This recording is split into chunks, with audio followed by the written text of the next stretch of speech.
હવે આ બાબાની ચમત્કારિક દવાથી તમારી ધંધાની મંદી દૂર ભાગી જશે. વિડીયો થોડોક લાંબો છે પણ મહત્વનો છે, એટલે આખો જોજો અને સેવ કરી રાખજો બોસ, કામમાં આવશે. માર્કેટની ખબર રાખો, ટ્રેન્ડ સાથે ચાલો, તમારા ધંધાને લગતા યુટ્યુબમાં મળતા વિડીયોઝ જે મફતમાં મળે છે એને જુઓ, અને સૌથી મહત્વની વાત જે તમારે ફોલો કરવાની છે, એક ડાયરી બનાવો જેમાં લખો તમારી પાસે ટોટલ કસ્ટમર કેટલા છે, ટોટલ સેલ કેટલું છે અને પર કસ્ટમર કેટલું સેલ આવે છે.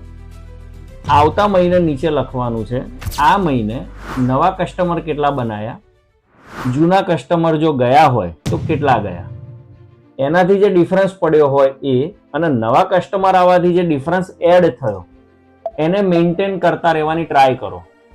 અને ખાસ વાત કે મારા કરતા તમને વધારે ખબર જ હોય કે નવા કસ્ટમર કેવી રીતે લેવા, કારણ કે તમારો ધંધો છે. છતાંય કેટલાક આઈડિયા આપી રાખું. ઇન્સ્ટાગ્રામ, ફેસબુકમાં તમારા પ્રોડક્ટની જાહેરાત કરો, રીલ્સ બનાવો, વોટ્સઅપમાં પબ્લિસિટી કરો, ન્યૂઝપેપરમાં પેમ્ફલેટ ડિસ્ટ્રીબ્યુશન કરો, જૂના કસ્ટમર પાસેથી રેફરન્સ માંગો.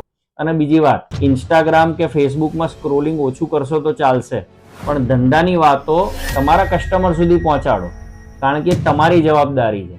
બાકી બોસ, મારા તમારા જેવા લાખો લોકો પડ્યા છે દુનિયામાં જે તમારા હટવાની રાહ જોઈને બેઠા છે.